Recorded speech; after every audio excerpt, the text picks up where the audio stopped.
So they're about 10 years old now? They are. Exactly. She turned 10 on about 3 weeks ago. So anyway, let's see if they come. I'm sure she will. You want us to stay in the car? Obviously. Give you this? Yeah, sure. Maggie! Come, Gilly! Maggie! Here she comes.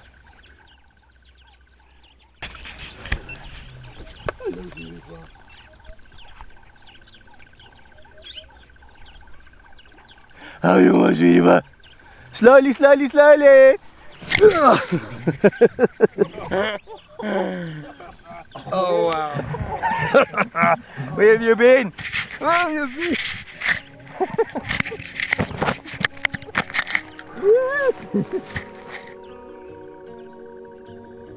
Let's just go back a bit.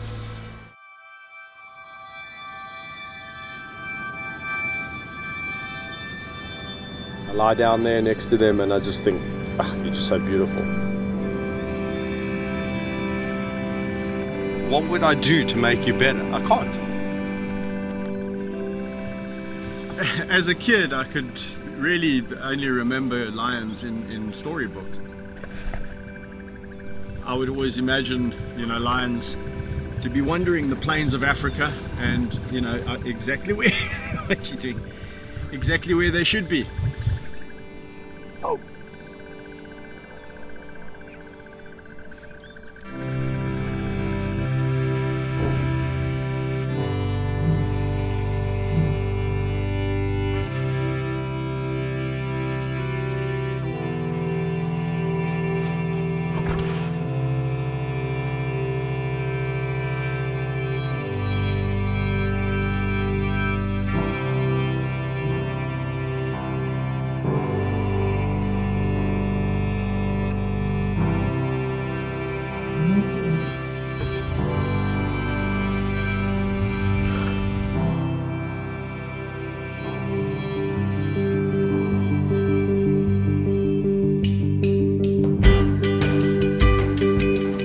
Give them a good chin scratch.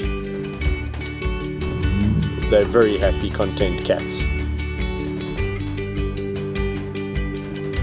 Hyenas, it's the neck.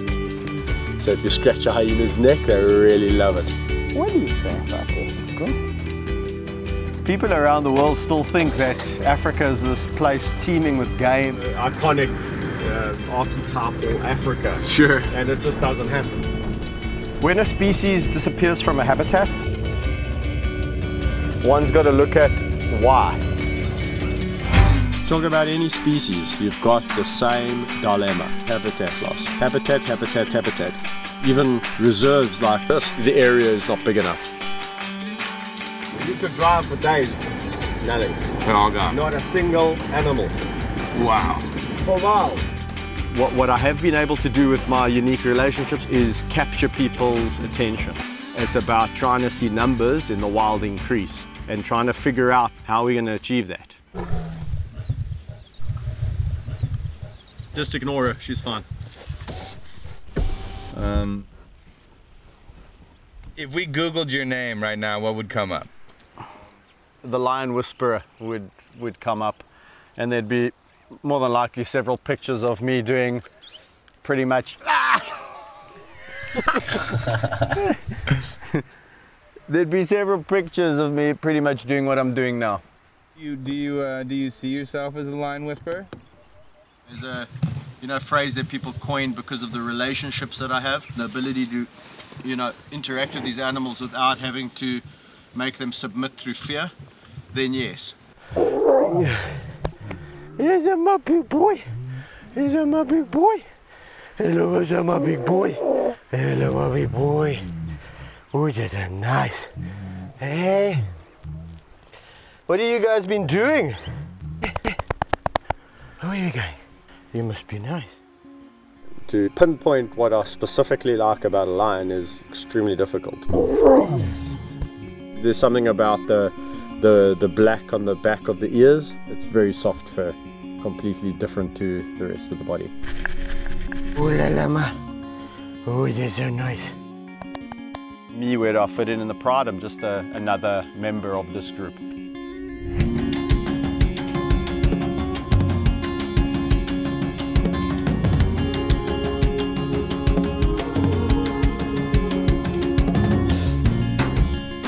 lions don't really have a strict hierarchy like most would imagine. Whether it's a male or a female, I don't know how they see me, but I definitely fit in as a lion.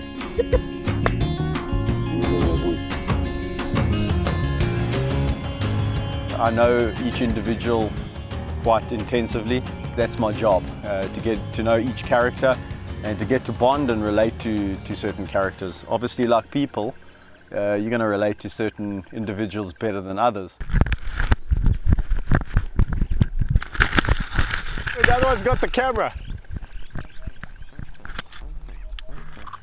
Well, hyenas are really interesting animals because, unlike lions, they do have a strict hierarchy.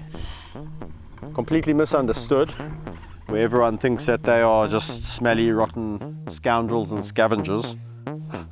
They do not smell, they're not rotten. And the interesting thing really is that the lowest ranking female ranks higher than the highest ranking male, if that makes sense. So it's quite an interesting little society. So I'm just going to get a job, I'll wolf around with them, walk a bit with them. I'm going to introduce you guys. Let's go and see the others. Come.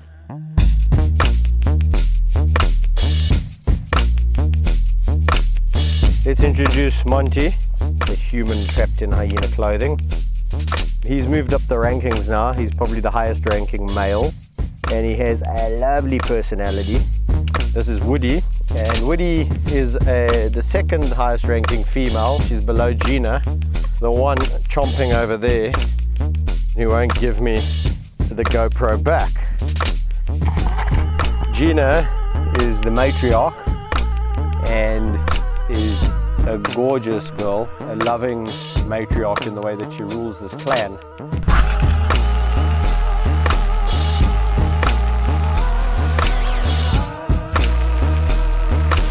With the hyenas, you've got to be pretty high up in the ranking.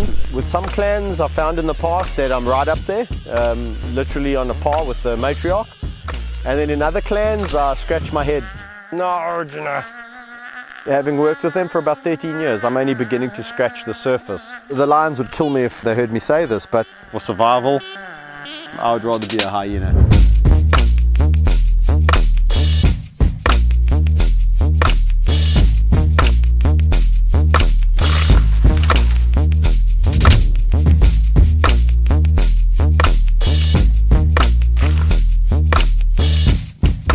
Entertaining and extremely intelligent. So yeah, when I met my first two hyenas, I didn't know what I was getting involved with in the joy that was about to chew your monopod.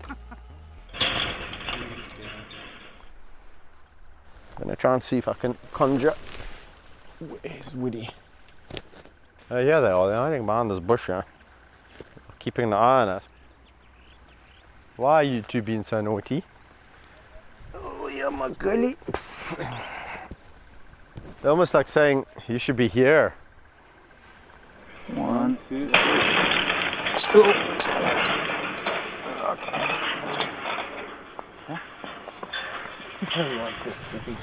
It's really nice. You don't have to back up the car. You want to go right over this sort of dead plain.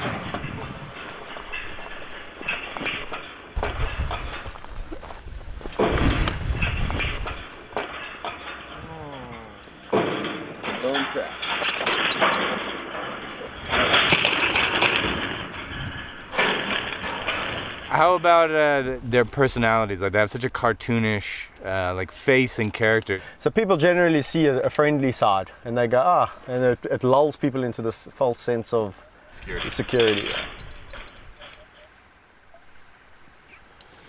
Is the window open there? Yeah. Nope. Okay. What's he doing? Yep, it's on the car.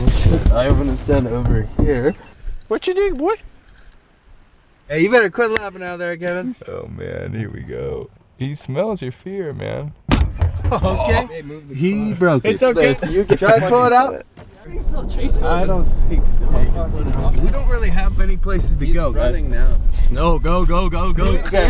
Talk to Kevin. Yes, we're fine. Speed up. Okay, well, I Just go. Oh, don't get stuck, for Christ's sake. There's huge potholes here. Go. okay, I'm out of here. We're gone.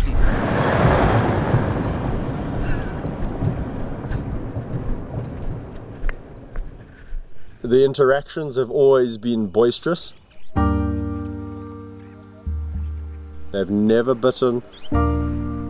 People go, well, how do you know that one day is one day, you know? I've seen people with incredible relationships and it ends in tears. Because I know them, I don't react. So I've almost learned to detune my reactions. Slowly. But you tell somebody, don't react. And then the thing goes, I go, wah!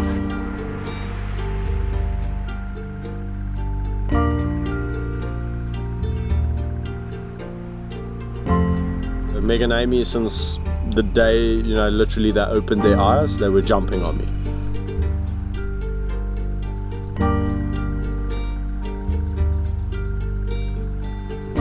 People said when they get to a certain age, you're going to have to stop that.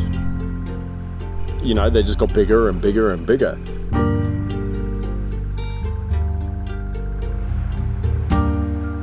The most incredible thing about them is how we met. I know their mother intimately, and she didn't want to look after them. Picks them up by the scruffs of their necks and dumps them in the water bin. I grabbed them out the water and hand raised them. No two lions are the same. To me, it's like looking at two different human beings. Meg is more outgoing, and Amy is a little bit more dependent on Meg. They are a fantastic duo, and yeah, they've lived a really incredible life. They've seen more places than most wild lions would ever dream about seeing. You have one son, right? I do. And you're expecting another child? I am. Son or daughter? A daughter. For my kids, what I really hope the legacy will be is that they have something to go into pertaining to the wild. As a whole, lions are not doing well. They've declined down to miserable numbers. I'm trying my damnedest to create awareness. People see me interacting with the lions, and I think they start to think, well, gee, imagine Africa without lion.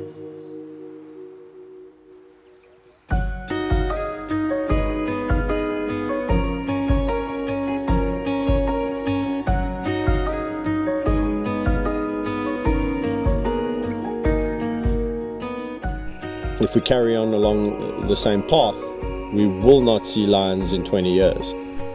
When my last lion dies here, we'll probably be talking about the last lions been seeing in the wild. We don't need clever humans coming in and telling the animals how to do what they know how to do naturally. Giving back habitat and restoring habitat. That would be utopia. We want to set a precedence to tell the world that we love our iconic species, being the lion, and we're here to protect it.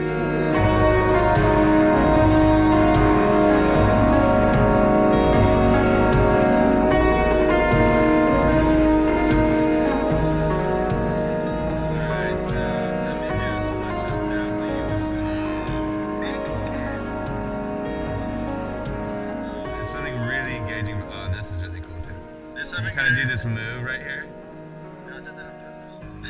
It's really cool. Watch, the cat's gonna look at the camera, and then you're gonna look at the camera. She's gonna look at it again here. Yeah, like this cut right here. And then you look at it.